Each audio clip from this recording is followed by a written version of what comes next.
Welcome back to the Premier League podcast and Republic of Football. I'm Carl. With me as always is Dave, and the Premier League is getting crazy. Interesting. Crazy. Yeah. Man City can't stop scoring more than 4 goals per game. Yeah. Liverpool can't defend.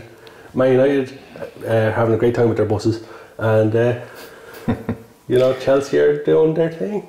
Yeah. Well, I think the main focal points are the best team and the worst team. Obviously, Man City so far look like the best team, and Crystal Palace look like the worst team.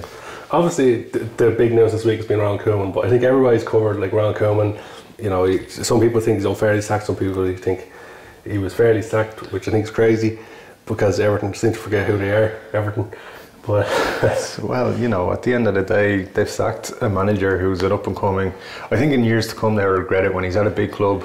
And no disrespect to Everton, but they're not on the top tier of football, and I think Ronald Koeman will be as a manager someday. I think at Southampton he really showed how good he can be. Like, he took them to new heights, and heights they probably will struggle to reach again, to get into top 5, top 6. I don't see them doing that anytime soon.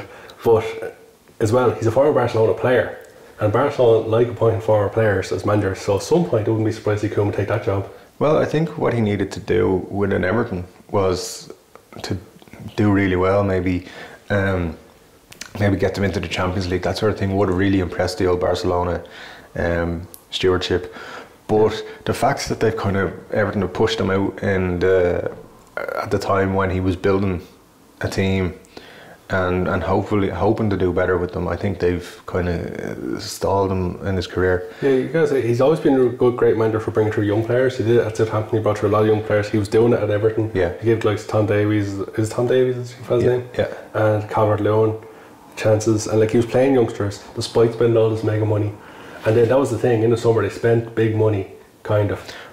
They've made the same mistake. It seems to be people who own football clubs are stupid, because Spurs saw Gareth Bale, they got a load of money, they spent it on a load of players, didn't work. Liverpool saw Suarez, got a load of money, spent it on a load of players, didn't work.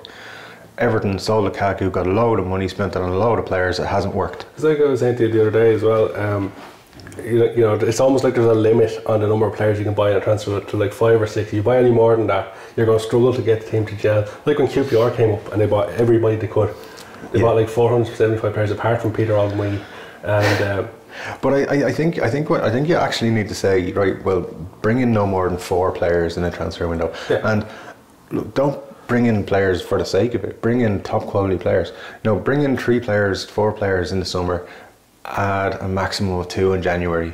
Yeah, every team needs to create a spine of their team, have a solid spine through that team. And the teams that are struggling now, they don't have that spine, and you can see that. Like we pointed out after the transfer window, or during the transfer window, that West Ham looked like they were having a great window, but when you looked at the team, there was no solid spine there. They were kind of filling out the gaps around it. Yeah. But there's no solid centre to that team, and they're struggling now. Everton, we pointed out, no goal scorer, and we're going to be sitting here November, December saying where the goals come from for them. We're getting to go to predicting things, because I'm pretty sure we even said at some point last season that Lukaku was going to United before he was even linked.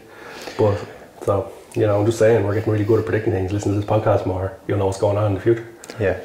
or you won't know anything.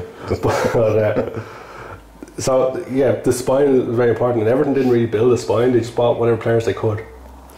I think where it was, I think with Everton, Koeman looked around and said we could improve every position on the pitch. Yeah. And what he's done is he's tried to do it all in one go, as much as possible. And when you look at who they've brought in, who have they really strengthened, Sigurdsson's a very good player, hasn't settled yet at Everton, but capable of improving their squad. Rooney, that's a strange, I don't know whether Rooney is a good signing or a bad signing at his age, but look, put it down to saying, okay, good signing for Everton.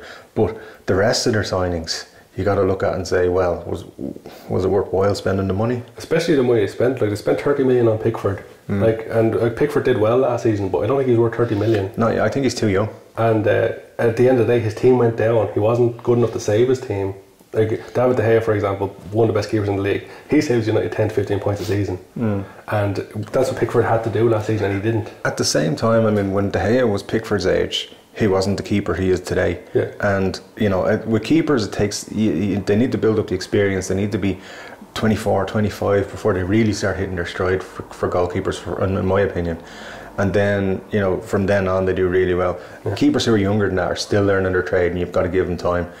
So from my point of view, they're not worth 30 million. Yeah, there are signs when you look at them, they weren't good. Like, they bought 3 number 10s in Klassen, Rooney and Sigurdsson. They were never going to fit them all in the team, but they bought them. They didn't really buy a good winger, did they? They bought Sandro, who can play on the wing and he can play up front, but he's improving in the Premier League or in a big league, really. Yeah. You know, so on paper, it didn't look like they were going to do much this season, yet they were saying they were going to be in the Champions League and all that. I think their expectations are just way too high, and I can't see who they're reasonably going to replace Koeman with.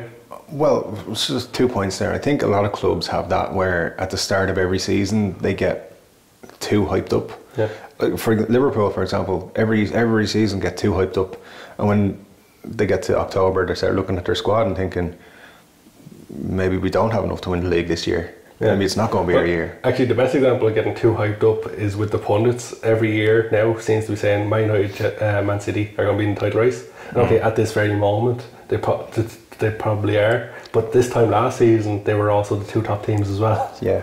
And they ended up finishing nowhere near it. It's like I've said on this podcast a few times, and I've said to you thousands of times over the years, you can't really judge the league positioning until after Christmas. Yeah.